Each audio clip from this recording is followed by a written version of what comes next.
Ha, tinchlikmi? Kelinga nima bo'ldi yana? Analizlarning javobi yaxshi chiqmabdi yana.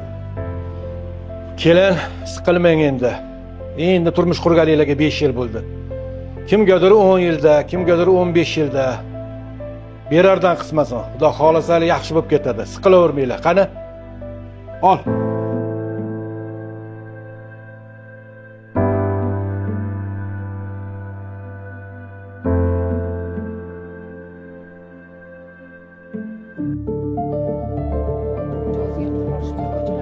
Assalomu alaykum opa. Keling, shalladan olib keting. Yo'q, kerak emas, rahmat. Jiyalarga olib keting, mazza qilib o'ynashadi.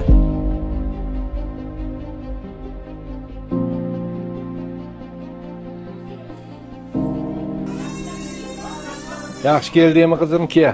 Assalomu alaykum dada, yaxshimisiz? Aka, siz yaxshimisiz? Yaxshimisa yaxshi keldingmi? Jiyanlaringiz biram sho'xda.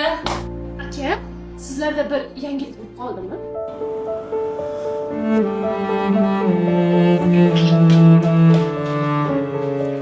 Tomiga ketganmisan qizi? Mana nima dedi? O'zi zo'rg'a turgan bo'lsa, gapirayotgan gapingni qara, ahmoq.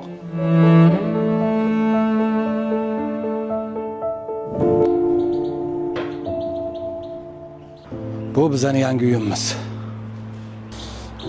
Uyimizni sotdik. Chaqaloq ovozi eshitilmagan hashamatli uydan kamtarona bo'lsa ham chaqaloq ovozi eshitilgan uy yaxshi. Mana xudo xolasa chet elda davolanib kelishinglar uchun yetarli mablag' bor. Nasib qilsa, ko'pgina nevaralarni o'zim ko'tarib katta qilaman. Dostoniki. Endi davolanishga chet elga borishimiz shart emas. Ha, nimaga? O'zimizga malakali mutaxassislar Turkiyadan kelib beko qo'yotgan ekan. Qarang, ko'plab oilalar farzandli bo'layotgan ekan. Qayerda ekan bu? Xudo xolasa mana nevarali bo'lar ekanman. Güzel buldu. Hepsini inceledik. Hepsi gayet normal görünüyor.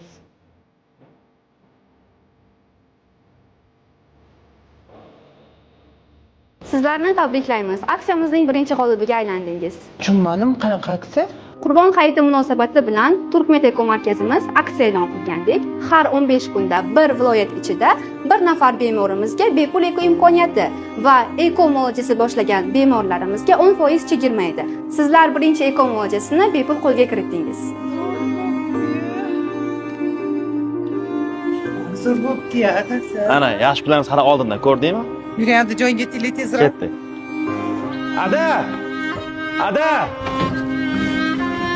Ada, yangilik bor. Doktor puli yonimizga qoladigan bo'ldi. Ana endi uyimiz qaytarib olsak ham bo'ladi. Aytishadi-ku, chaqaloq o'z rizqi bilan keladi deb.